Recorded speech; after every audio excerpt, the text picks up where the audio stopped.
Welcome back नाजरीन, रोही Eton में आपको खुश आमदीद कहते हैं। और ब्रेक के बाद हमारे साथ गेस्ट मौजूद हैं, उनका तारुफ करवा देती हूँ। आज हमारे साथ मौजूद हैं जी अदनान नईम, हमारे साथ मौजूद हैं जो कि स्पोर्ट्स ऑफिसर हैं। अस्सलाम वालेकुम, कैसे हैं आप? ठीक ठाक हैं? वेलकम करते हैं अपने शो में आपको। और इसके साथ ही जो हमारे दूसरे गेस्ट हैं वो हैं जी मोहम्मद इमरान गाजी साहब, हमारे साथ मौजूद हैं जो कि general secretary Multan tax bar association से हैं। अस्सलाम वालेकुम, कैसे हैं आप? ठीक ठाक हैं? वेलकम करते हैं अपने शो में आपको। गुज़श्ता ईद मुबारक आप दोनों को। कैसी गुजरी ईद आपकी? ठीक, अच्छी गुजरी। अच्छी गुजरी। कितना गोश्त इकट्ठा किया आपने? मैं गोश्त मांगने तो नहीं जाता, गोश्त बांटा है, बस एक छोटा सा जानवर जो अल्लाह ताला ने हमें तौफीक दी वो बांटा और बस। बांटा और बस। अच्छा, इस पर मजीद भी बात करते हैं, सर से जानते हैं। सर, ईद कैसी गुजरी आपकी? अल्हम्दुलिल्लाह बहुत अच्छी गुजरी।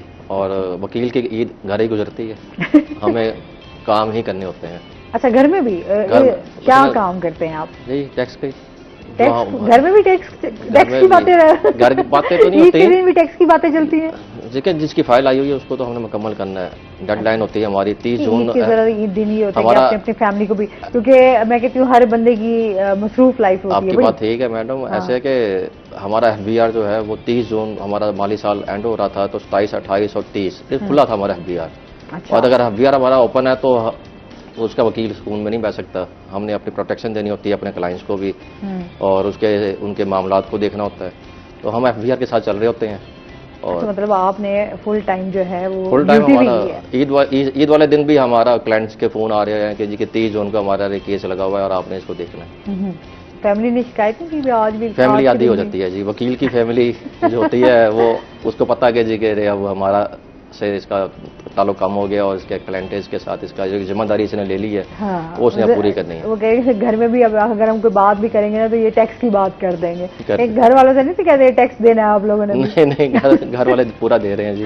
अच्छा, यहाँ पर तो हर बंदा ही अब टैक्स पे कर रहा है जी, जितना टैक्स के ऊपर बार कर दी गई है। ऐसे ही है ना मैडम? ऐसा ही है। टैक्स बेसिकली जो टैक्स को मुतारफ कराया गया था वो इस तरह कराया गया था जी कि जो आदमी ज़्यादा कमाएगा वो ज़्यादा टैक्स देगा, जो कम कमाएगा उसको कम लिया जाएगा। और यहाँ तो उल्टा सिस्टम है। उल्टा सिस्टम ऐसे हो गया कि इसकी भी दो किस्में, एक डायरेक्ट है एक इनडायरेक्ट है। हमारे यहाँ डायरेक्ट टैक्स लेना इंतहाई मुश्किल हो गया है। डॉक्यूमेंटेशन की कमी है पाकिस्तान के अंदर, बैंक इस्तेमाल नहीं किया जाता, हर आदमी हवाला और कैश के जरिए पेमेंट करना प्रेफर करता है, जिसकी वजह से हुकूमत मजबूर है कि जी कि वो इंडायरेक्ट टैक्स लगाए। अब इंडायरेक्ट टैक्स ये नहीं देखता जी कि वो काम करने वाली घर की, चाहे वो मासी है चाहे वो एक अरबपति आदमी है, उसके लिए बराबर है। तो एक कहना जो हमारा प्रिंसिपल ऑफ टैक्सेशन है वो वही खत्म हो जाता है, और हमारा जो 80 से 90% कलेक्शन है वो आपकी इंडायरेक्ट टैक्सेस बिला वास्ता जिसे हम कहते हैं जी कि उसके जरिए हुकूमत ले रही है और मुल्क को चला रही है। जिसकी एग्जाम्पल पेट्रोल है। पेट्रोल एक आदमी ने गरीब ने भी डलवाना है अपनी बाइक पे और अमीर ने भी डलवाना है, तो दोनों को सेम एक ही तरह का टैक्स लग रहा है। होना तो ऐसा चाहिए जी कि अमीर पर पेट्रोल की शरह ज़्यादा होनी चाहिए। पिछले दिनों मुतारफ भी कराया जा रहा था कि हम एक कार्ड देंगे कि जिसको मोटरसाइकिल सवार होगा वो उसको हम रियायत देंगे, लेकिन उसका भी मिस यूज़ हमारे यहाँ बहुत ज़्यादा होता है। तो ऐसी स्कीम लाना भी हुकूमत के लिए बड़ा मुश्किल है कि घर में जिसके पास 10 कारें खड़ी हैं वो भी 10 कार्ड बनवा लेगा और सुबह शाम 1-1 लीटर करके वो गाड़ी पेट्रोल अपना टैंक फुल कराएगा उसमें ड्रम में और जाके गाड़ी में डाल देगा। तो ये तो लेकिन ओवरऑल देखा जाए तो फिर एक गरीब आदमी के लिए सर्वाइव करना बड़ा मुश्किल हो गया ना। कि अपने बिजली के बिलों में देख लें, आपने गैर इजाफी आपने चार्जेस जो हैं वो ऐड किए हैं, तो अगर हम बिल जो आपका बिल होता है उससे आप डबल बिल जो है वो पे कर रहे होते हैं। अच्छा, फिर अगर हम लोग बात करें, आप कुछ भी खाने पीने जा रहे हैं वहाँ आप टैक्स अदा कर रहे हैं, आप ग्रॉसरी लेने जा रहे हैं वहाँ टैक्स दे रहे हैं, आप कोई शॉपिंग करने जा रहे हैं आपको वहाँ पे आपको डबल ट्रिपल टैक्स ले। बहुत ज़्यादा एक आम बंदे के लिए तो बहुत ज़्यादा मुश्किल हो गया। शायद अमीर को तो इतना फ़र्क ना पड़े, गरीब बंदे की जिसकी सैलरी अगर 20,000 है 15,000 है तो वो बेचारा क्या खाएगा और क्या करेगा। मैडम ये ऐसा नहीं है कि जी कि हम कहें कि एकदम हमारे ऊपर ये मुसीबत आ गई है। ये दरअसल सदियों से एक तरीके का जो चलता रहा था वो हमने उसको अडॉप्ट नहीं किया।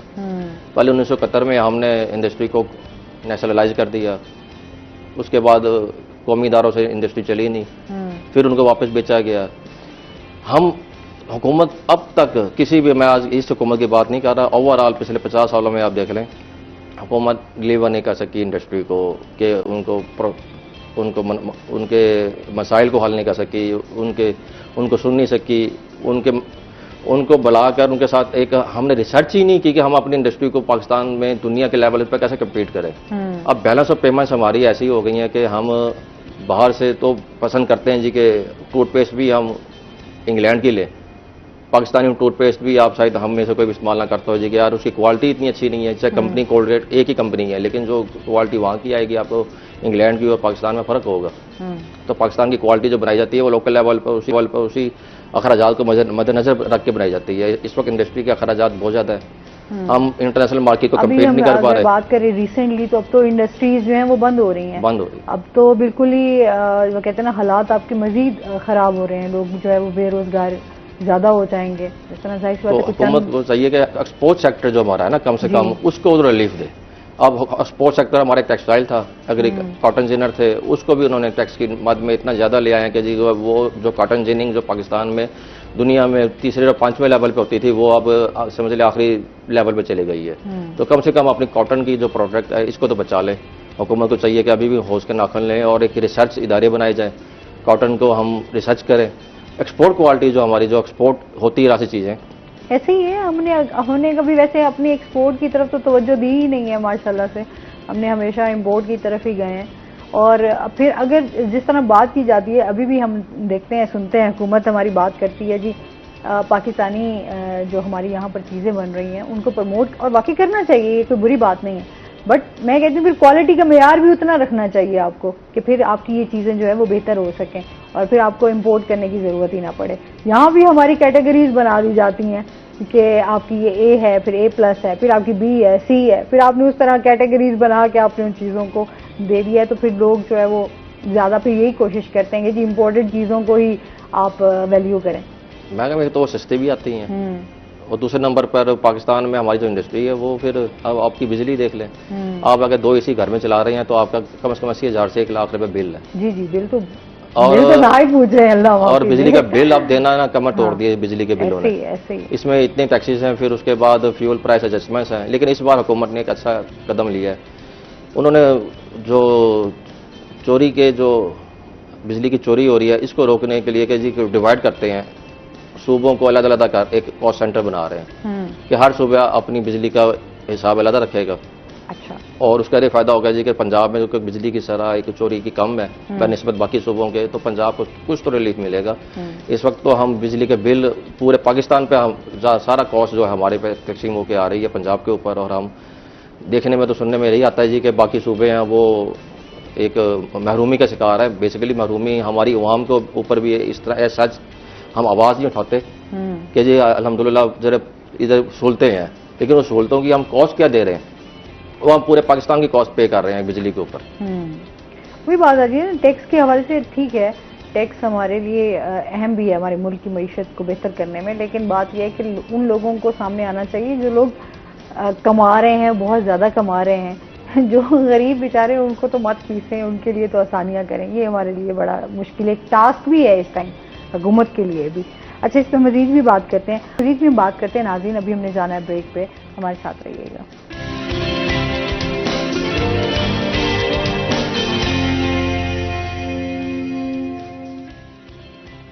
वेलकम बैक नाज़रीन, रोही एटन में आपको खुश आमदी कहते हैं। अच्छा जी, टैक्स के हवाले से बात हो रही थी। अच्छा, आप क्या समझते हैं जितने भी अभी टैक्स के हवाले से जो है वो क्या टारगेट दिए गए हैं, थोड़ा सा इस हवाले से भी बताएं। और जो लोग टैक्स से दूर भागते हैं, ज़रा शॉर्टकट ढूंढते हैं, उनके लिए बताएं कि उनको टैक्स की तरफ जो है वो कैसे लाया जाए। मैडम, ये तो एक स्कूल लेवल पे आपके सब्जेक्ट होना चाहिए टैक्स। बच्चे को पहले दिन से ही आप जिम्मेदारी बताएं कि आपकी कौम के लिए क्या जिम्मेदारी है, आपने फलाई काम करने हैं, और जो गवर्नमेंट के फलाई काम है आपके टैक्सेस से ही होने हैं। तो अब आप कहें जी कि आज हम इस पर ना हमारा मीडिया खामोश है कि टैक्स देने का कल्चर बनाया जाए, हमारी हुकूमत का भी इस पर कोई अमल दखल नहीं है कि जी हम कैसे लोगों को टैक्स की अदायगी के लिए मुतारफ़ कराएं, इनको इंट्रोड्यूस करेंगे, एक कल्चर पैदा करें। फेडरल बोर्ड ऑफ रेवेन्यू भी इस सिलसिले में कुछ नहीं कर रहा। एक टैक्स का वकील ही है जो लोगों को बताता है कि आपके लिए जी ये मुसीबत बन जाएगी, ये आपके लिए प्रॉब्लम्स हो जाएंगे, आपको जब नोटिस आएगा तो फिर आपके लिए अपनी प्रॉपर्टियां बेचनी पड़ जाएंगी, या आप प्रॉपर टैक्स दें। कानून हमारे सख्त हैं, ऐसा नहीं है कि कवानीन नहीं है, कवानीन हमारे बहुत सख्त हैं, लेकिन उनको आगाही देने वाला कोई नहीं है। और इसके लिए ज़रूरी है कि जी कि हम कम से कम कल्चर पैदा करने के लिए इसको सब्जेक्ट के तौर पे हम बच्चे को पहले दिन से ही टैक्स की अदायगी के लिए ताकब करें, ताकि आने वाली नस्लें कम से कम इसकी अहमियत को समझ सकें। सही। अच्छा, ये बताएं टैक्स चोरी वैसे कैसे होता है? मैडम, टैक्स चोरी भी ऐसे समझ लें कि टैक्स चोरी नहीं होता। हाँ।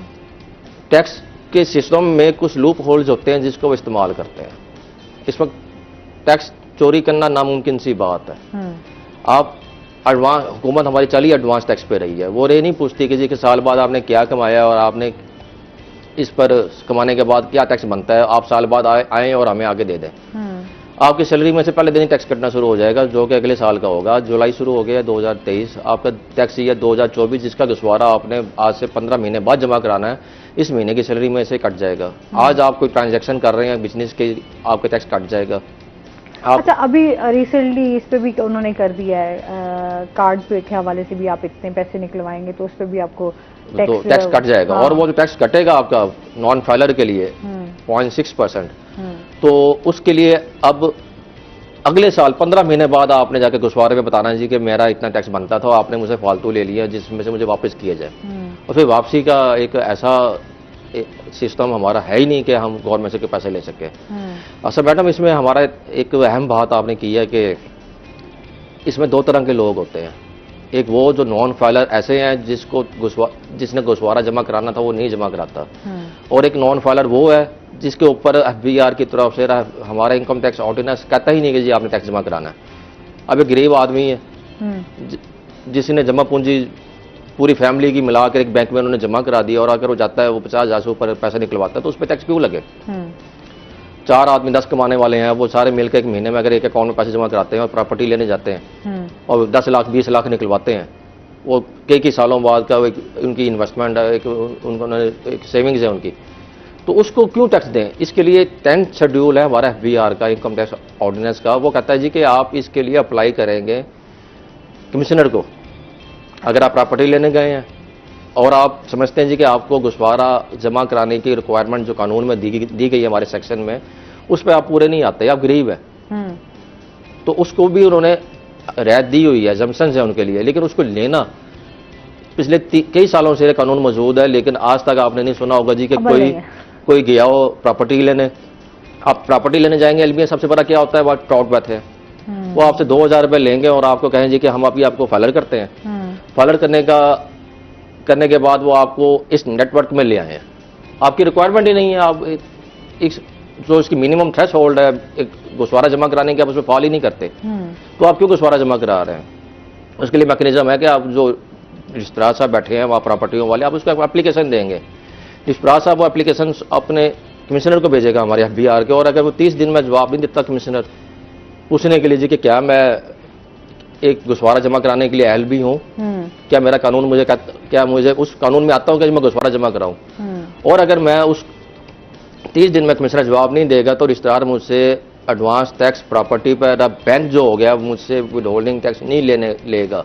ये हमारा कानून है, लेकिन FBR ने इस रियायत को मुतारफ कानून में जरूर है, लेकिन इसका मैकेनिज्म, इसके SOPs आज तक नहीं बताए। मुल्तान टैक्स बार ने पिछले साल लेटर लिखा और कई लेटर लिखे FBR को कि रे अवाम की सहूलत के लिए आप इसके SOPs तो दे, तरीकेकार बताया जी कि मैंने कहाँ जाकर किसको एप्लीकेशन देनी है और वो किस तरह जाकर उसको जिसके पास अवेयरनेस ही नहीं है ना। ये लोग इस हवाले से भी देखें तो लोगों को समझ ही नहीं आती। अब ये देखें, अब लोगों को, बहुत सारे लोगों को ये भी पता कि गोशवारे हमने जमा कैसे कराने हैं या हमने जाना कैसे है, गाइडलाइन जो है वो किस तरह तक। जिसके पास देखें, जिसके घर दाने हैं ना उसके कमले भी से आने हैं। सिर्फ अवेयरनेस उसको नहीं है जो गरीब आदमी है। और गरीब आदमी क्या करता है, जब कचहरी जाता है प्रॉपर्टी लेने तो उसको बैंक जाता है तो बैंक मैनेजर कहता है कि जी कि आप ये आपका जो टैक्स कट रहा है 10-20 हज़ार रुपये, इसको बचाने के लिए जी आप 2,000 रुपये दें, आपका 18,000 का हम बचा लेंगे।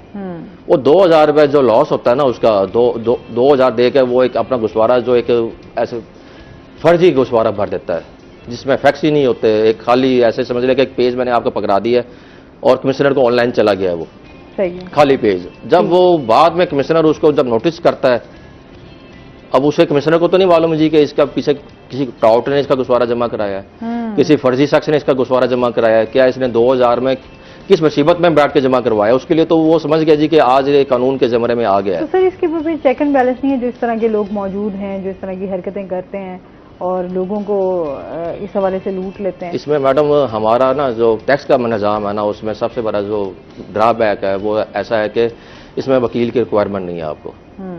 आप कोई शख्स भी बैठा भी आने उसको सहूलत दी हुई है कि टैक्स पेयर खुद भी जो गुस्वारा जमा करा सकता है, इतनी बड़ी फैसिलिटी दी हुई है। जब तक कि कम से कम आप FBR को चाहिए कि छोटे लेवल पर तो गुस्वारे को वैसे ही महदूद कर दे। 10,000 रुपये एक दुकान जो आम छोटी मार्केटें हैं जो चलती नहीं है, जहाँ पे गली मोहल्ले के किराने वाले हैं, वो क्या टैक्स देंगे? उनको 10,000 रुपये, 15,000, 20,000 रुपये फिक्स टैक्स लगा दें पूरे साल का जी कि आपने टैक्स देना है, बाईस इसके बाद आपने गुस्वारा जमा नहीं कराना। अब मैं माजरत के साथ कि हमारे अपने कुछ दोस्त ऐसे हैं वकील, वो 10,000 रुपये फीस तो ले लेगा अपनी, लेकिन रुपया भी जमा नहीं कराएगा FBR में। तो ऐसी फीस का मेरे लिए, देखिए मैं अपने वकीला के खिलाफ बात कर रहा हूँ, लेकिन नहीं चाहिए हमें ऐसी फीस भी जिसमें हम 10,000 रुपये तो किसी गरीब से ले लें, लेकिन हुकूमत के खजाने में 1 रुपया भी नहीं जा रहा।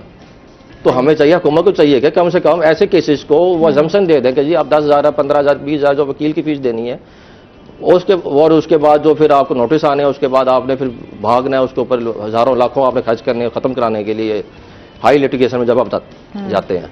तो FBR इसको इस लेवल पर फिक्स कर दे जी कि छोटे दुकानदारों को, गली मोहल्ले वालों को कम से कम कि जी आप गुस्वारा न जमा करें, आप आए 10,000 रुपये दें, आपको जमसन है। तो इस तरह के काम होने चाहिए। और दूसरे नंबर पर ये जो टॉट माफी है, इसको खत्म करने के लिए कम से कम वो कंडीशन लगा दें जी कि इस लिमिट से ऊपर अगर आमदनी होगी तो उसको एक अच्छा वकील मसलन सारे अच्छे वकील ही हैं, टैक्स पेयर की मर्जी के किसको चुनता है वो, लेकिन लाजमी कर दे जी कि वकील के जरिए जाए और वकीलों की फीसों को भी एक उसके ऊपर भी चेक एंड बैलेंस हो कि आपने इससे ज़्यादा फीस नहीं लेनी।